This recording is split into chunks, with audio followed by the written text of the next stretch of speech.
Mmawa wabwino ndi nthawi ya nkhani motsatanetsatane ndipo muli ndine Thabi Kamwangala mwinifumbo koma poyamba nayi mitu yake.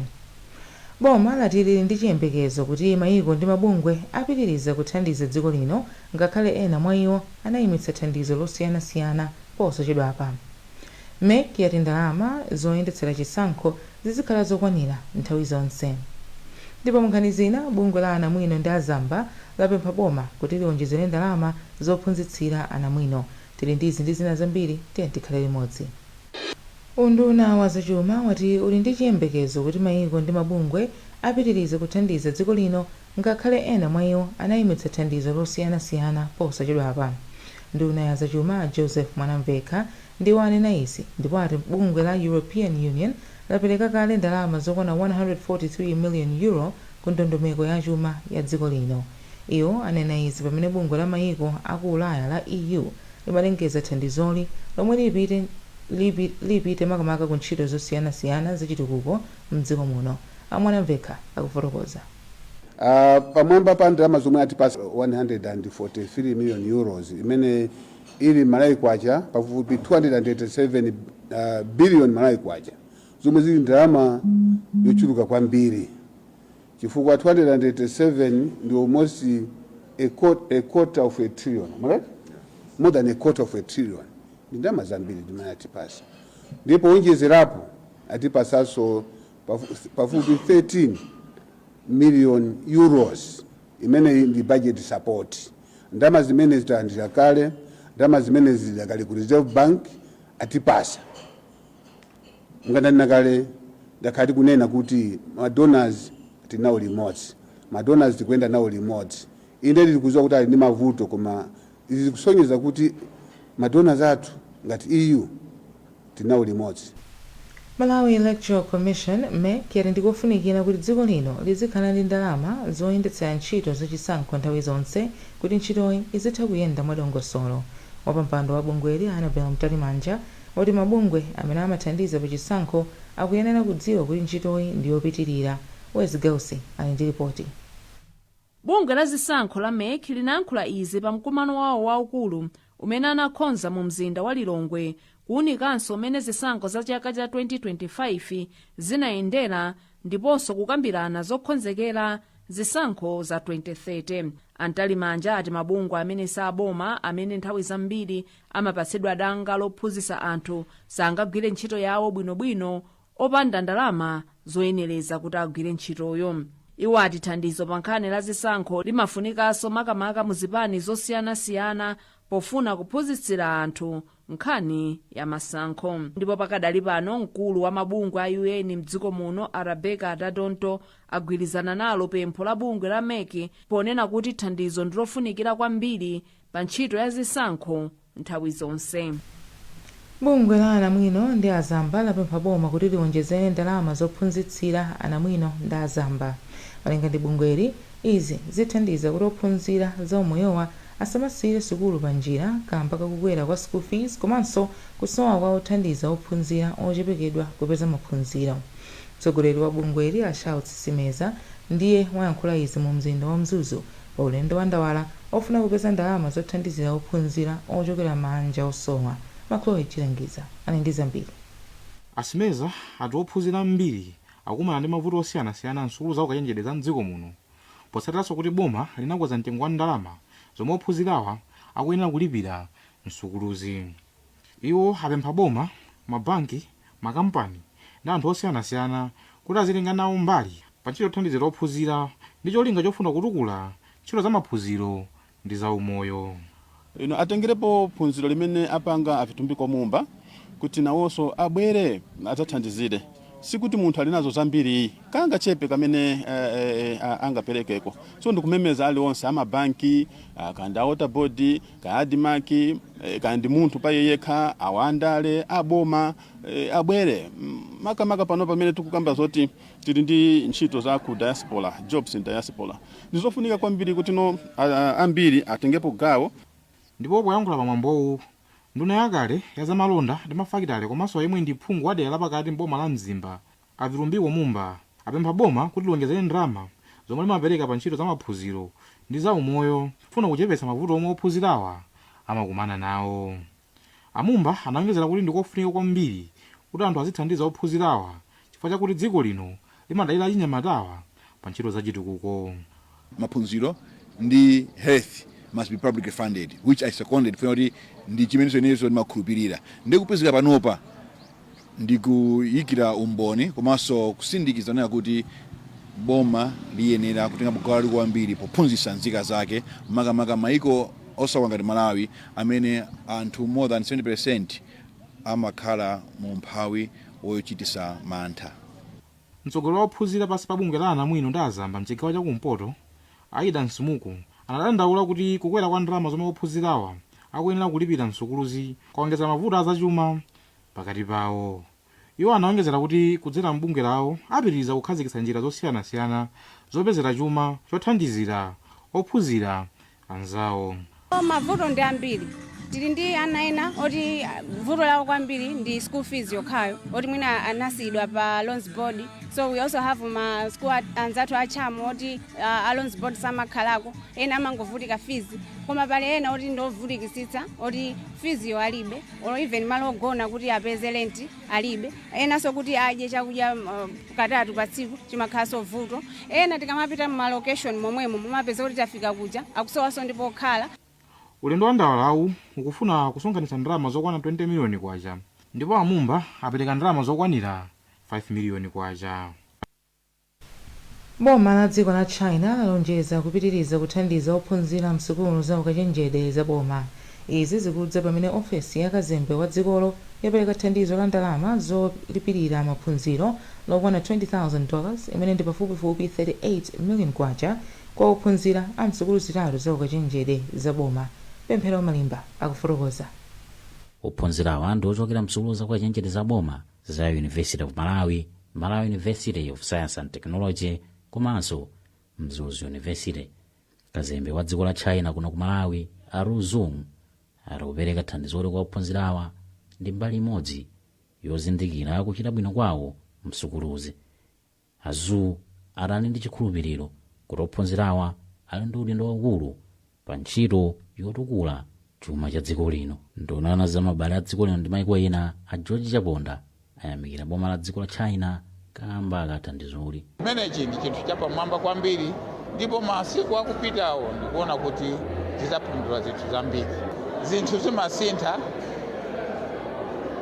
ndi kugwira ntchito kwambiri. 2 komanso zinthu zili bwino kwambiri ndi kulemekeza. Tikuona kuti aku Chinawa amalemekeza kwambiri atsogoleri awo. Sitimamvera kuti lero amenyanako kunchanchani zimene zinthu zabwino ndikuliwanso kwathu kuno ifenso ndife timacha warm heart of Africa ndifenso timalimbikira zinthu zina koma izi ndi chitsanzo chabwino chimene tikuphunzirapo. Ophunzira aliyense walandira thandizo la ndalama zokwana $1,000 imene ndi ndalama yoposa 1 miliyoni kwacha. Tipitiriza kukupatsirani nkhani izi zikatha izi. Seyanu njinga ya moto ya Shangyang SY150-18 modelo ya tsopano ya 2026 yokonzedwa maukadaulo ndi injini ya mphamvu, marimu olimba ndi matayala a heavy duty oyenda msewu wina uliwonse. Gulani yanu lero ndipo mudzalandira mahemeti awiri, jasi ndi t-shirt mwaulere. Mukafuna kudziwa zambiri imbani telefoni pa 0997 225 116. Shanyan SY150-18, your partner, your business. Anizi Archbishop Thomas Msusa a Blantyre Archdiocese ati mpingo wa Katolika opitiriza kugwira ntchito zachitukuko ndi cholinga chokweza moyo wa anthu. Amsusa anena izi loweruka ku Limbi Cathedral pamwambo okhazikitsa ansembe asanu ndi anayi ndi dikoni mmodzi. McDonald Tom ali ndi zambiri. Mwambowu omwenso mpingo wa Katolika umalingalira zakuti watha zaka 125 uli mdziko muno komanso kusangalala kuti ansembe a Eric Kabwaibwayi atha zaka 50 akutumikira. Amsusa anati mpingowu ukukula. Ngati ansembe akuchuluka mukudziwa kuti ife sitimangolalika mawu a Mulungu nthawi zonse kunena Ukaristi ayi. Kumene tili ansembe ndikuti timamanga ma skulu, timamanga zipatala ndi ntchito zina zimene anthu akuzifuna. Choncho dziko la Malawi lidikirenso kuti ansembe achimalawi kumene ayende mapalishi amene akupita ayeneranso kuthandiza dziko pa chitukuko, pa maphunziro ndi zina zonse. Modzi mwa ansembe atsopanowa a Celestino Chipembere ati ndiokonzeka kutumikira. Ineyo ndakonzeka kugwira ntchito ndipo ndilokondwa kuti anthunso andilandira ku society kuti ndikagwire nawo ntchito, ndikatumikire Mulungu, ndikalalikire, ndikawathandize m'njira zosiyanasiyana, komanso ndikachiritse awo amene ali odwala komanso othodwa.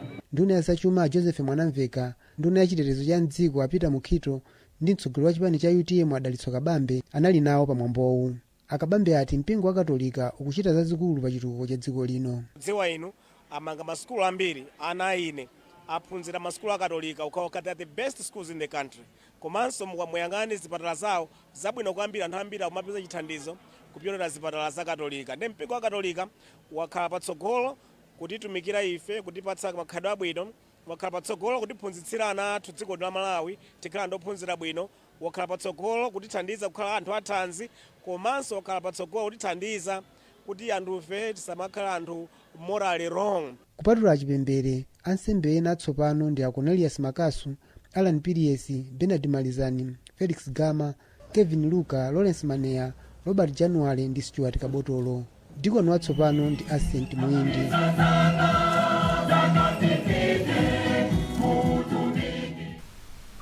Ochita malonda mu msika waukulu watsoka ku Lilongwe ati vuto lakusowa kwa ngalande yodutsiramo madzi likupitirira kusokoneza ntchito za malonda komanso ukhondo mu msikawo.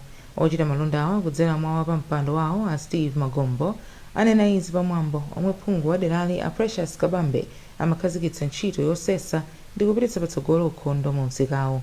Mtolankhani wathu Pemphero Malimba ali ndi ripoti. Amagombo ati vutoli limakhudza ochita malonda ochuluka makamaka munyengo ya mvula. Iwo ati ndi wofunika kuti adindo ayitepo kanthu mwa msanga kuti vutoli alithetse. Tineponso apa kuti ngalande imene zino zimene zimabwerazi zitakubweretsa vuto lalikulu la matenda a kolera. Choyambirira business imatha ngati kukubwera mvula ndi imene imakhala kuti business yatha.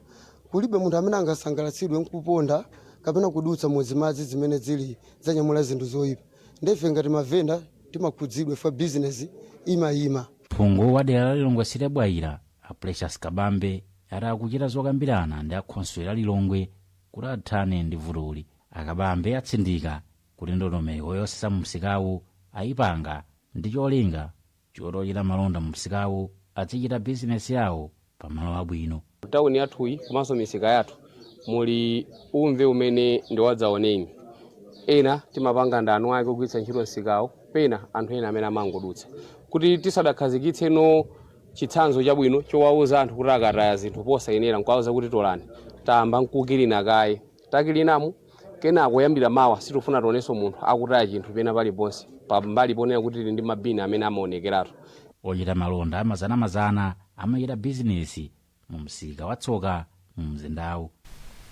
Ngati njira imodzi yokondwerera Ziyara Parade, bungwe la Limbi Muslim Jamaat LMJ ndi Atarikatu Kadria Sunni Association lapereka thandizo la katundu osiyanasiyana wa ndalama pafupifupi 250 million kwacha kuzipatala za Queen Elizabeth Central Hospital, Mlambe ndi Chiradzulu. Chaka chino mwambo wa Ziyara Parade omwe umakumbukira kubadwa kwa mtumiki Muhammad uchitika lachiwiri pa 25 August kuyambira ku mzikiti wa Kanjedza mpaka ku Mpingwe Sports Club. Gift Sitima walemba ripoti lomwe wawerenga ndi Thomas Kachere. Mwambo wa Ziyara ndi chikondwerero chakubadwa kwa mtumiki Muhammad omwe umachitika pa 12 mwezi wachitatu mkalendala ya Chisilamu.